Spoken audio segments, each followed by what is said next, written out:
Estimados ciudadanos seguidores de los contenidos emitidos desde la Cátedra Libre de Historia Local, licenciado Rafael Dunn, es un inmenso honor continuar esta parte de una conversación que, si bien es cierto, marcó una gran importancia en virtud de su contenido que referido a los primeros farmacéutas o boticarios de la comunidad de Cantaura desde sus años mozos.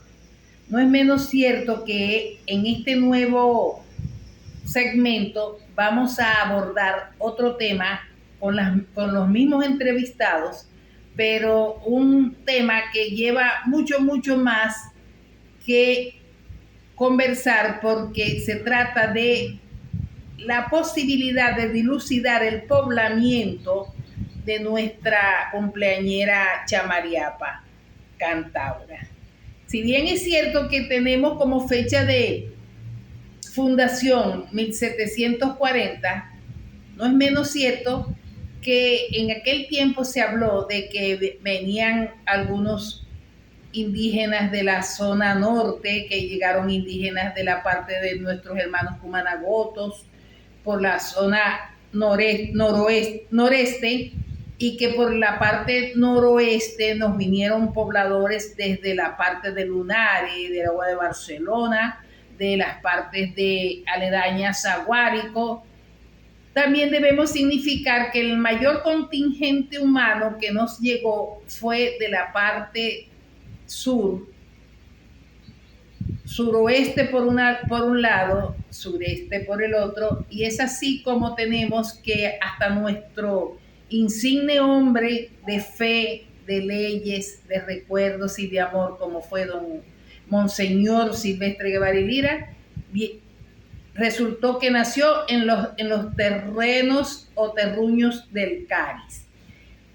Desde ese punto de vista, y considerando que desde la parte sur, digamos de la parte de Ciudad Bolívar, fue la mayor cantidad de habitantes, debemos también abrir la perspectiva para considerar lo que a bien tienen nuestros entrevistados de hoy, no digamos nuestros entrevistados, nuestros contertulios de hoy, con respecto a al poblamiento sincero que ocurrió en Cantaura a través de los años.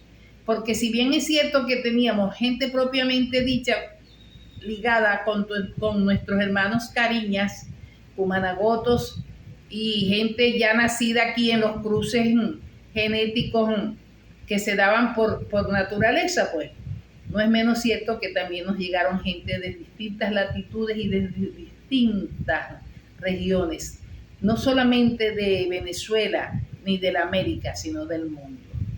Con nosotros vamos a abrir la conversación con el ciudadano licenciado Rafael García Hidalgo, la doctora Vilma García Hidalgo y la licenciada Yelixa García Hidalgo. Muchísimas gracias. Buenas tardes, muchas gracias. Empieza tú. Buenas tardes, profesora, Querida Marta. querida amiga Margarita Hernández. Bueno, hablar de este tema en realidad es muy extenso, pero vamos a tratar de resumirlo, ¿verdad? Lo más posible, porque es un tema de verdad que es interesante, pero es extenso. Yo lo quisiera clasificar en 3 etapas.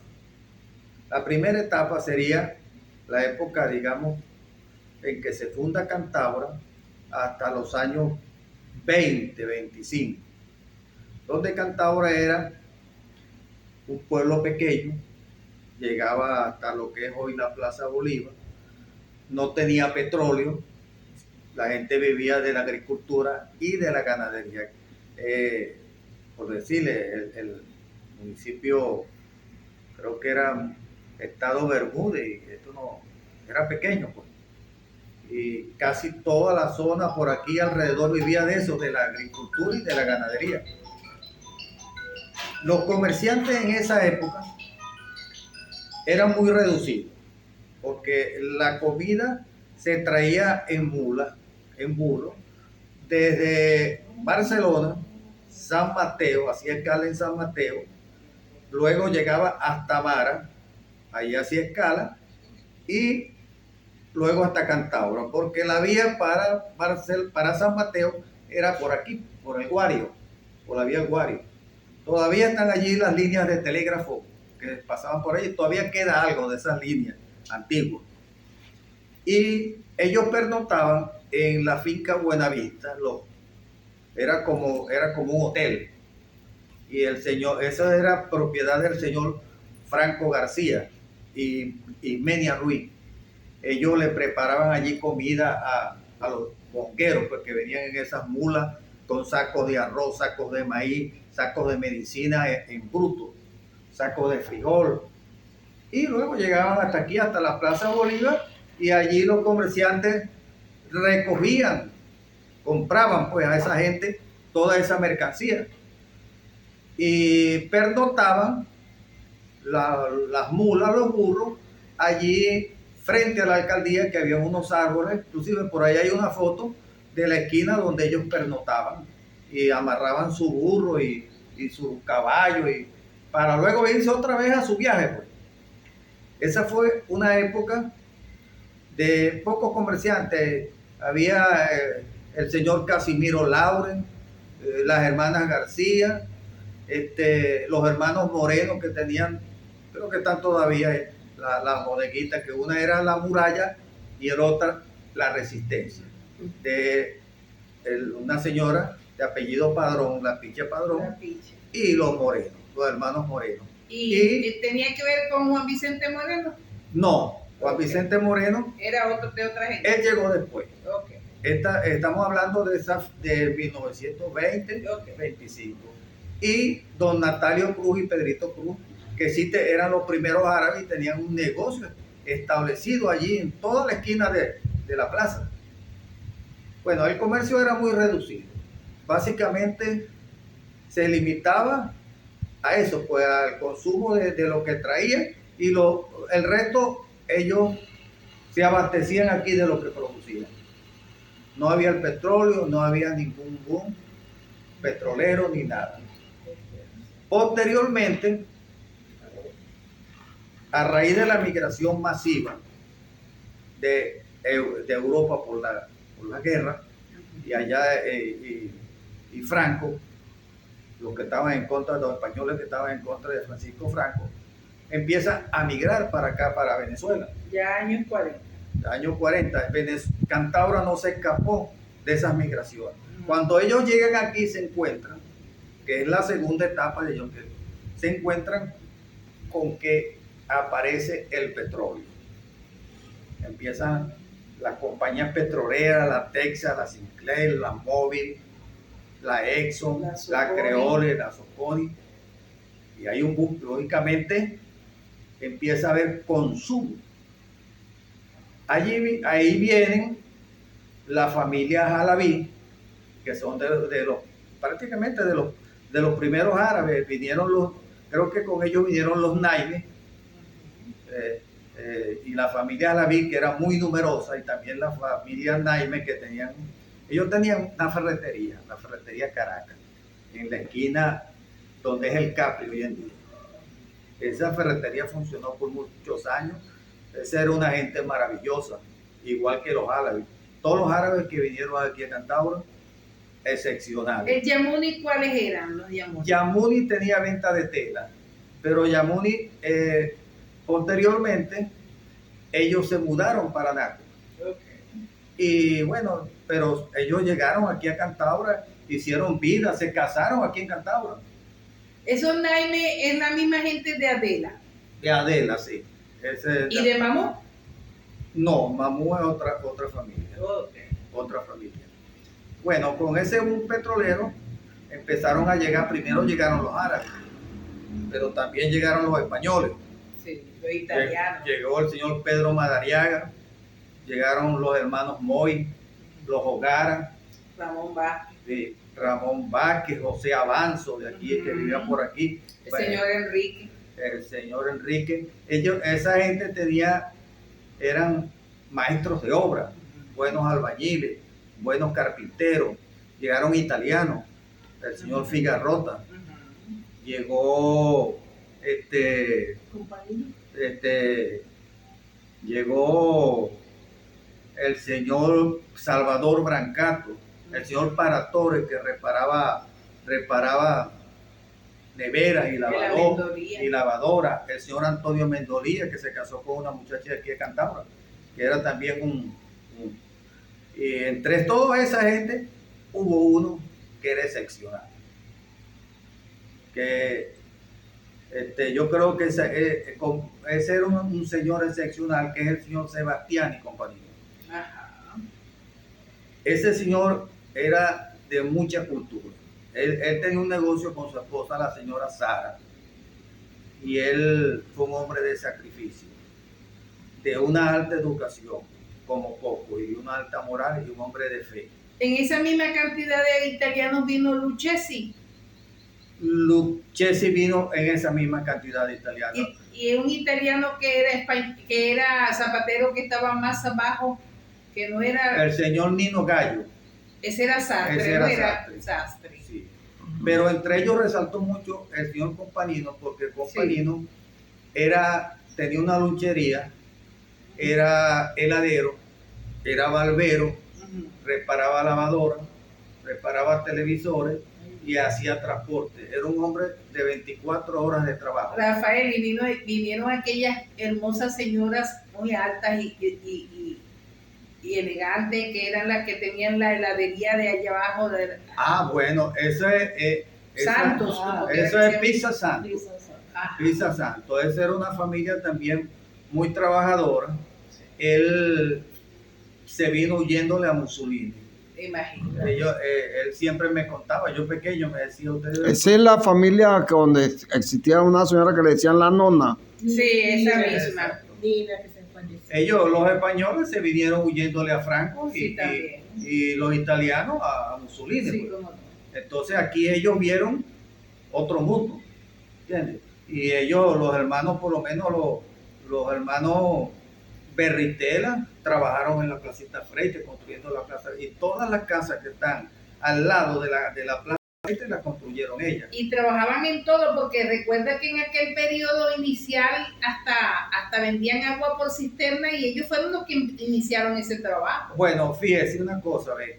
Antes, entre los años, cuando llegaron los primeros carros aquí, vehículos aquí a Cantabria, porque Cantabria no tenía agua, y entonces se repartía por cisterna.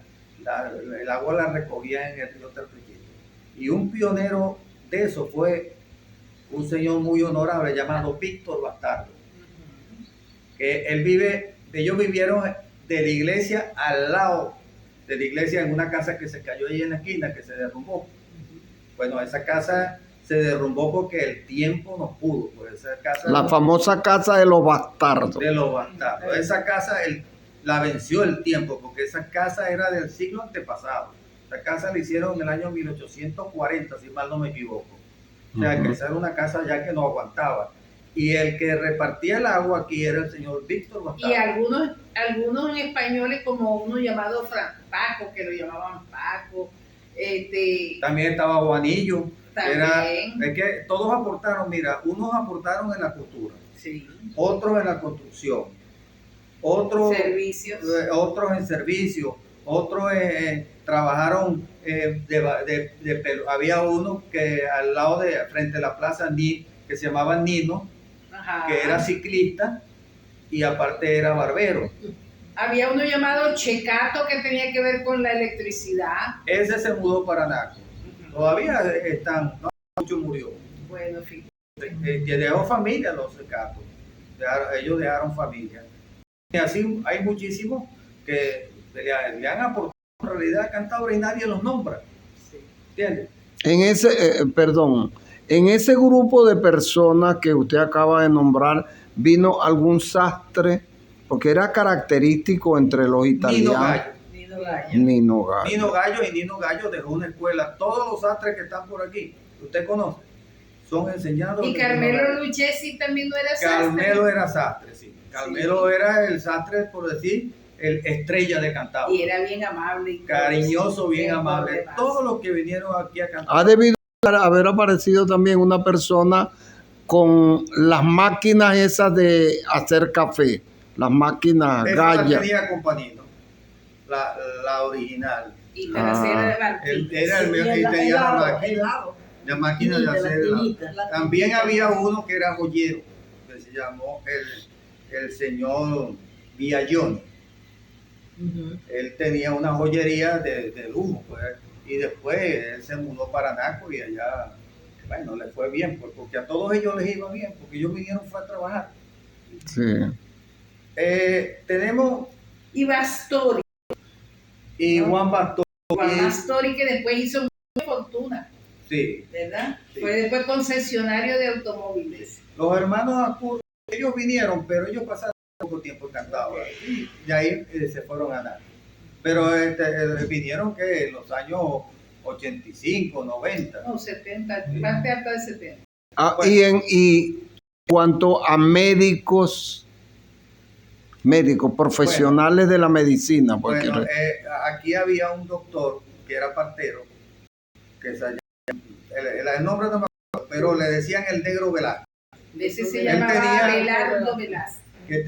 Una maternidad aquí. Abelardo Velázquez. el doctor Ese Abelardo. señor le prestó aquí, yo creo que en esa época casi todos los cantabrenses nacieron allí. También fue director del dispensario. Del dispensario. Y también vino otro, Rafael Reyes, que se llamaba Bejarano, que era un negro, un sí, señor El alto, doctor negro. Bejarano, que luego era el médico privado de Luis Herrera Campín. Y Urbano, Sí, ginecólogo. él lo nombraron médico de cabecera del doctor Herrera. El doctor Bejarano, que era un buen médico, pues. Y este doctor Velázquez, su esposa se llamaba Rosa Francis. Sí. Y era también una persona muy, muy servicial, lo ayudaba allí. Y esa maternidad, pues, le prestó un Aquí servicio. muy cerca. Carajo, aquí nació gente en esa maternidad. Muchísimo. esa es la que llamaban, que creo tenía nombre Teotiste de Gallego. Teotiste de Gallego, sí. ¿Dónde estaba ubicada? Allá en la esquina. En la calle- La siguiente esquina En la ahí. siguiente esquina, en la calle. ¿no? En la casa Carúpano, en la con esquina Bolívar. de la casa de los Morales. Sí. ¿Dónde viven los Morales? Esa es calle Carúpano con Avenida Bolívar. Eso es. El maestro Fernández. ¿Qué nos puede decir usted del maestro Fernández? Maestro Fernández fue también un hombre extraordinario. El maestro Fernández fue maestro de todos los profesionales que salieron aquí en Cantabria Que él es el único profesional de aquella de época. aquella época. Y él era como decir, no es que te iba a dar matemáticas, él te daba castellano, biología, de todas las materias juntas, porque es que no había. Sí. No, y él era graduado de la Miguel Antonio, que era como quien dice la central de los maestros. A él lo quería, todos esos profesionales lo querían y lo respetaban porque él, inclusive, como yo te comenté, le daba clases debajo de una mata, lo sentaba ahí y empezaba a darle clases y era muy estricto con una reglita en la mano. Era característico de ese tiempo, por cierto, porque en Pariaguán yo también tengo conocimiento de una persona que se manejaba así. Ahora, por cierto que es oportuno tocar el tema de que la escuela de niños especiales cuando se fundó aquí, que fue la que yo conocí en la calle Bolívar, tenía el nombre del maestro Fernández. De la noche a la mañana se lo quitaron. Eso hay que llamar la atención de las autoridades, ¿verdad? Y de repente, un grupo de ciudadanos pudieron llegar a un acuerdo, mandar a hacer una placa e ir a colocarla, porque así es como aparece registrada esa escuela en el Ministerio de Educación, ¿sabrá? Aquí después empezaron, todo empezaron a llamarlo bolivariano, escuela bolivariana, bolivariano, qué sé yo, todo bolivariano. Profesor Osorio, déjeme informarle algo, que aparte de toda esa cantidad de buenas acciones realizadas por el maestro Rafael Fernández, es de hacer notar que una vez que los jóvenes de de la cantautora inicial llegaban a cierta edad, ya no hallaban más que hacer, si no tenían los medios económicos y familiares como irse a otras partes a continuar su educación. Sin embargo, por iniciativa del maestro Fernández, él creó como una especie de, digamos, como que de internado y liceo, no sé, que fueran como en preparatoria los párvulos, ya que estaban de pantalones y a pierna. Recordemos que era una señal de los varones en crecimiento, tenían pantalones cortos a media pierna, el pantalón largo, el que tenía pantalón largo ya tenía 18 o más, el que estaba a media pierna todavía, el profesor tenía su posibilidad para prepararlo, y eso se daba en una institución que estaba cerca del Cine Kairos. Cine Kairos quedaba en la cuadra entre la esquina del señor Peraza y la esquina, no sé de quién es esa esquina, de yo mismo, Fernández, de los Fernández, Sí. mismo Fernández. De Humberto Fernández. Ok, ajá, porque en la esquina posterior estaba Rafaelito, Roberto, el que Esa era la casa de ellos, esa era la casa. por allí él preparaba a la gente, el profesor, a esos jóvenes ya que, digamos, que podrían estar en segundo, tercero bachillerato, pero que no había liceo, recordemos que no había Claro, liceo. sí. Pero si no quería decir que estaban sin asistencia educacional, él los preparaba. Fíjense ustedes cuán importante. Qué bueno, qué bueno. Bueno, y fíjese, profesor, que cuando ya aparece el petróleo, que viene toda esa migración de gente, que aparecen las compañías petroleras aquí, las compañías petroleras instalaron sus propias escuelas. Así. O sea, usted veía, esa es la escuela Texas, esta es la escuela de la Móvil, esta es la escuela de Mene Grande, usted iba a Santo Tomé y conseguía escuelas, pues. Y los hijos de los trabajadores estudiaban en esa escuela, tenían todas las facilidades, los útiles, los uniformes, y la educación era y el deporte, eso era obligado, la práctica del deporte, y salían muy bien preparados. Aquí mismo había dos escuelas subvencionadas, porque estaba el Colegio de las Monjas y estaba una escuela, esa escuela que yo creo que se llamaba Juan Manuel Cajigal, que está en la cuadra de la familia Sabino, creo que se llama esa señora, la señora Sabino, y la esquina del Guevarilira. Y allí en esa cuadra estaba una escuela. El famoso Club Cantado. Esa era la escuela de Texas, la escuela Texas. Y allí los muchachos, porque es que un trabajador petrolero. ¿Dónde era eso? ¿Dónde Aquí, Diego Ávila? Esa era la escuela Texas. Imagínate. El trabajador petrolero tenía poder adquisitivo para comprarse su carrito, para la educación estaba pagada, tenía su tarjeta de comisario, y el muchacho se formaba bien, pues, porque era una formación estricta. Y esa es una época, la época, digamos, de la bonanza, porque después viene la tercera etapa que también lo vamos a conversar, profesor.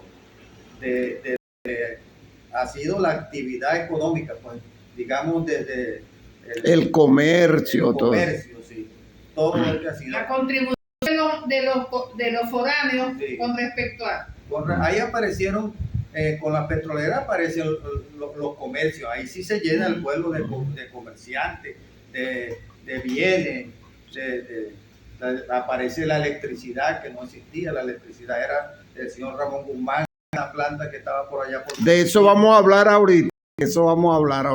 Bueno, si bien es cierto que tenemos entendido que la electricidad efectivamente comenzó con el señor Cato, con el papá de la profesora Estalina de Fleming, que tenían que colocar las luces a las 6 de la tarde y antes de las 9 de la noche ya tenían que apagar, y el que quería luces usaba carburo en faroles, eso por un lado. Y por otro lado traía agua en burros desde los pozos salados o desde Trapichito, como fuera, porque carro no había en primera instancia. Luego, con el correr del tiempo, sí hubo ya los cisternas o los camiones que podían traer, pero de todas maneras se asistían con los burros y las maras.